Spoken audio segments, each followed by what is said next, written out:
Thought that was an airplane at first. Love it. Welcome back in, everybody. It's our Breakfast burrito. annual Halloween show. We only do this show once a year because that's all we can take. But it's fun. It's sort of fun. We talk about the dark side of the game, which we promote for a living. Golf is relatively extremely safe, especially if you use common sense. But their accidents do happen. And this is the time of year that we kind of share these things. Maybe we'll give you a little insight to be a little more careful. We were talking about golf carts and how dangerous they are. Somebody dies every week in the country because of golf cart accidents. We've got 51 people die a year, roughly, of lightning strikes, and it's mostly because they go under trees. Trees get hit, and the explosion of the trees is what kills them. So as we were saying right before the air, don't want to go under a lightning storm. Don't run into the forest to keep dry.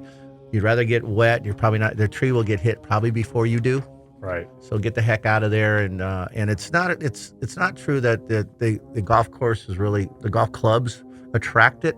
That there's a lot less truth. They're not like lightning rods. Right. But you don't want to stand near your clubs anyways. So let's talk about the ball, Mike. Have you ever been hit by a golf ball? Yes. I've only been hit. I think I've only been hit once. Knock on. Well, good for you. I was working up Shoreline, first golf course I worked at, 300-yard range plus range, dual tees. There's like a teaching tee in the back. Yeah.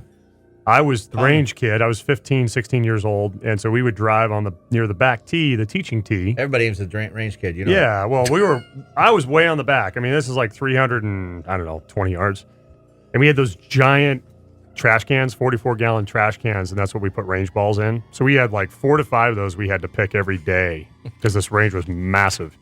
So I just had the bucket on the back of the cart, and I'm dumping from the range picker into the 44-gallon bucket. And for some reason, I still don't know why, to this day, I thought, I think something's coming at me. You had insight. You had a little intuitive that was coming? I took a little turn and a peek, and things were slow motion. And wow. I could see the ball coming. Spalding. I could see the ball coming down from the peak of its trajectory. And it was like I was calculating where it was going to hit. You're like Green Hornet, man. It was weird. It was really weird. And so I can still see it coming down and taking the one bounce. And right as it bounced, I was like, oh my God, it's going to hit me in the head.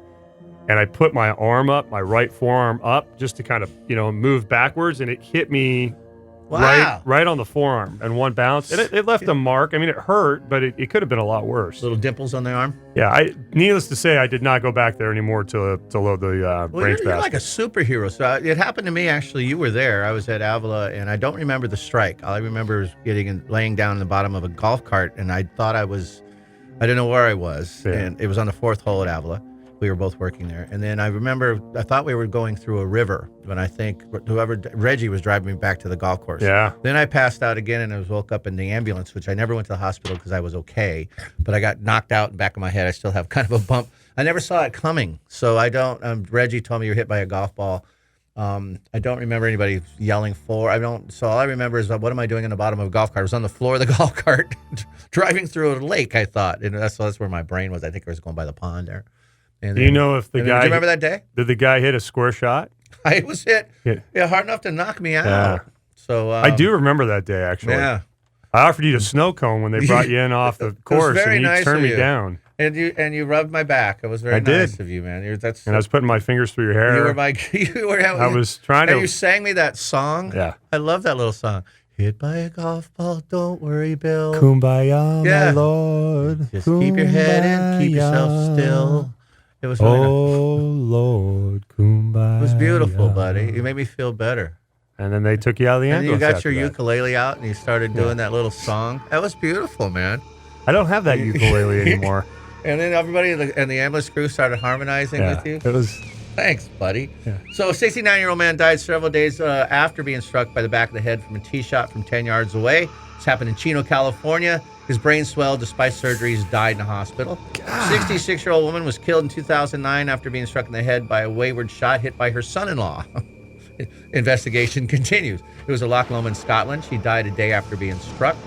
67-year-old Marshall at a golf club in Arlington, Texas, died one day after being hit by a ball that caromed off a tree into his head. He had taken shelter in a group of trees 200 yards away from the box. The fatal shot was struck by his 31-year-old son. That's a drag. 16-year-old girl died after being hit in the head by a golf ball on the golf course in Sydney, Australia. Reports say she could have survived, was given the wrong dose of medicine at the hospital. My God. That's terrible. I don't like talking about the little kids. A lot of kids. I saw one today, and I'm not even going to talk about it. It had to do with a kid. I couldn't talk about it. I couldn't print it out. This one. I'm not going. There's 3-4 kids here. I'm not going to mention that. A freak accident caused by a local golf course groundskeeper died. A ball hit him in the head. He's a 14-year-old Morris Hayden, unconscious, not breathing, was hospitalized in grave condition. He's hit in the temple. So it's just the groundskeeper was about 100 feet away, hit him right in the temple at 135 miles an hour. It was a pretty severe blow. So it happens, but the big headline here, it's not near as common as you would think. A lot more golf ball strikes of people than deaths. So keep that in mind. It's usually a wound, a bruise, an owie, and then Mike will sing for you. Keep your head still. Oh, it looks like he took that to the head. 135 mile an hour shot to the temple. He's down. So speaking of down, golf ball. I think we have a phone call. This is okay. Let's take it. This is just awful. And there's like little kids. By the way, little kids, keep them safe, man. Little kids and fast-moving objects don't mix. Welcome to the show. Who's calling, please? This is Darren Everett. Hey, Darren. Welcome to the show. I mentioned you were going to call. Nice to have you. What's up? Yeah, thank you very much. Well, I was just trying to give you a quick buzz about another thing that we have to fear, which is the unknown. And we fear the unknown out here at Dairy Creek Golf Course starting tonight. We've got a big Halloween haunted house that's going through all the way through Halloween. And so we're encouraging people to come on out and experience something that they won't really ever forget. Well, I have a quick question. Last night, I know we mentioned earlier how great and passionate you are about Halloween, and how much you've done this at your home for years to benefit the food bank and other charities. I know how much you love this holiday, but I had one of my kids, I think she's 12 or something. I asked if she was coming, and she said, I don't want to be too scared. Darren had me very scared. Oh. So what did you say to Maya? She says, I don't know if I want to go. Did you? She really doesn't want to go, man. She thinks she's going to be scared to death. So it's not for the weak at heart. I can tell you that. There are some. In fact, a few of our first tee kids came in yesterday just to kind of see what was going on as we were continuing to set some things up. And they took about 5 steps in and turned around and walked right back out. Oh, no way. So is it fair to say we should, if you want people to enjoy this, but don't bring their little kids? I mean, is that something we should say here? There is a lights on event where there will not be scares, but they can walk through the haunted house and see everything. But some of the stuff in there is kind of disturbing, I think. It's a little bit upsetting. Aren't you the creator of this? Yeah, he's the Are you saying that you're a little bit disturbing? He is. Have you ever seen his haunted houses, man? There is a dark side to everybody, every personality, and I guess this is my entertainment. Because you're one of the most loving people I've ever met. I know, really. And thank you for dinner, by the way. I never thank you formally for dinner. I don't want you to come up to my house and scare me. Best steak I've ever had, buddy. I've had a lot. That was so good. Yeah. Man, but anyways, so you're doing this for charity, right? I mean, this is going to be rocking scary. We're raising money. We're raising money for the First Tee program and for the county parks in San Luis Obispo, and we just want to provide great experiences for people, and we're trying it for the first year this year, and based on the responses, we're going to see how we can extend out and get more charities involved. Last few years that I did this at my house, I raised stuff for the food bank, so people would have to bring canned goods or dry goods to go through the house, and that's what we charge. And this is a fundraiser for us, so we're trying to raise money for the First Tee program, and so we're going to see. Hopefully, it'll work. We think there are people out there that enjoy Halloween and enjoy a good, knee buckling experience, and also to see some stuff that they've never really seen before. Ticket sales are $7 person. As if you have a group that you come with, it's only $5 a person. I think it's 6 or more. Yeah, it's $5 per person, or we can do like an unlimited number of times you want to go through, because I can guarantee the first time you go through, Your eyes will be closed. You won't be able to see everything. There's too much going on, too much noise, too much racket, too many. And where is this again, It's Darren? Dairy Creek Golf Course. It's at Dairy Creek Golf Course. And So Runs if you come from when to when? It goes from 6:30 to 9:30 every night, except Halloween. We're going to go till 10 o'clock. Well, I'll be out here tonight, and I do love your little disclaimer. Children under 11 must be accompanied by adults. There are really scary characters, not for the faint of heart. Yes. Lights on event was for the first 30 minutes, which means is that there's nothing dark where people, so you could actually see it and walk through it. Yeah, you can. But see, you don't want to you'll be spoil. able That's to for see little everything, kids. walk through, and there's no jump scares or anything like that are going to come at you. But you can't promise that after it's the lights creepy go out. enough as it is, and just walking through is enough to behold. Are you able to share quickly the story with when you had the break in, or is that something you'd rather not? Oh yeah, so we've already had one group come through the haunted house as we were building the haunted house, and that was the San Luis Obispo Police Department, because we had just finished putting up all the walls and getting everything set up, and This is at your own house? No, this is at the golf course. no, this is at the golf course, and so we had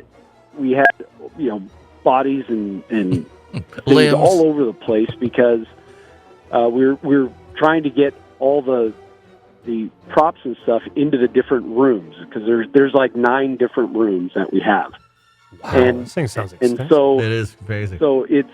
we just had stuff everywhere, and it's all over the floor and everything else. But apparently at 1:30 in the morning, the golf superintendent, Josh Heptig, who runs the Dairy Creek facility, was woken up by the police department and said they need help because there is a intruder inside the building, and they didn't have access because they had surrounded the building. Because when the guy broke in, he set off a silent alarm, and then the police came out and surrounded the building, and he had shut the door, so he had basically locked himself in, and the police couldn't get in.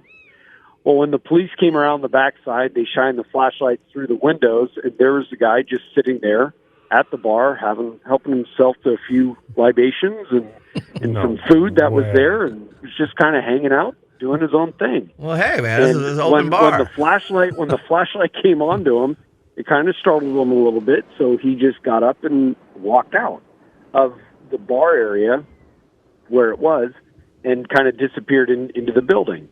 Well, the police finally got the Doors Josh to come over with the keys, and so he gave him the keys, and they barged through the front entrance of Dairy Creek, and right away the police are there with their flashlights on, their guns drawn, and they go in, and right as they go in, they turn the flashlight to the right where we had a mannequin that is sensor driven, and the first thing it goes off, it just starts right at the police. And it just started barreling toward him.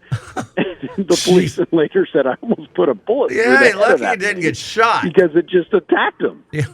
And I it can't was- believe it he was- didn't shoot Yeah, it. we have nice, restrained police it shows officers. great restraint. It and, does. And we of course we're setting this up for them, right? They didn't know it was a But haunted it house showed at the great time, restraint, right? And they went in and they stormed the place, and they checked the bathrooms, they checked the bar, they checked the kitchen, they checked everywhere, and they couldn't find him. And so then they went in where we have the haunted house, and then they scoured that place, and they couldn't find him either. So they had to end up bringing in a canine unit, and the dog came in and Immediately they found. just started following the dog and following the dog's scent, and they're ripping down walls, and they're just shoving everything to the side. Well, it ends up the guy ended up going into the haunted house and laying down next to a couple of life-size mannequins. No. And the mannequin that he was laying down next to when they found him was the priest. He's like, So It was just That is an so amazing apparently story. he just laid there and was I don't know. Unbelievable. But I can only imagine. I can only imagine what this guy was thinking of when he walked into that At least room. the police had to have some kind of humor too, because they're out there looking for somebody breaking in. There's bodies laying around and screaming at him, and dead priests. Oh, I mean, yeah, there are just body parts everywhere, and rotting, decaying things, and just and life-size mannequins and stuffed mannequins and things like that. And they literally said afterwards, they said, I got to be honest with you, that kind of freaked me out. One for the books, Darren. Well, we'll be there tonight. Again, you've got the Fear the Unknown Haunted House by Dairy Creek Golf Course, benefiting the First Tee Central Coast of the San Luis Obispo Parks and Rec. The tickets are $7, or you get group rates. You got to come see us. The great cause, and I know it's going to be an amazing haunted house, buddy. And it is something to see for sure, because it's many people put in many hours of getting this place decorated. We're here this morning. We're putting on the finishing touches before we get started. You got your boys? And, are your boys helping you? Awesome. Did they come home to help you? Your boys? I'm sorry? Are your boys with you? I've got Tate and Owen. Owen's yeah, be with me. Very cool. Yeah. Can't wait to see them. All right, man. Thank you, Darren. Thanks, D. Thank you. See you tonight. Appreciate it. Happy Halloween to everybody. You too, man. Take care. Bye. Bye. Pretty cool, huh, Mike? You got to come down one night, buddy. That's an It's amazing. the next 4 story. nights. You know it's going to be good. You know, it's. I don't do well with that stuff, man. I'm not good with that at all. You know what I love about the show, and I love you with all my heart, like a brother. You are a brother to me. Every year we've done this show, and it's just not comfortable for you, huh? No. It's just not, and maybe we should stop doing it, because I'm okay. We've doing been it. light this year. Yeah. We've gotten dark before. Well, there's still time left. But we got there are some haunted golf. There's the 10 most haunted golf courses coming up. Man. Well, let's do that. We'll come back with that. All right. So we want to thank our partners for the show, McPhee's Grill of Templeton, hometown cooking through and through. Check them out at McPhee'sGrill.com. That's MCPHEES Grill, GRILL.com. And phone number is 805-434-3204. Place an order online. Check out their menu. Check out Ian's famous barbecue sauce. And this is appropriate. And his butcher shop. 805-434-3204, McPhee'sGrill.com. We'll be right back. I'll talk radio with Mike and Billy.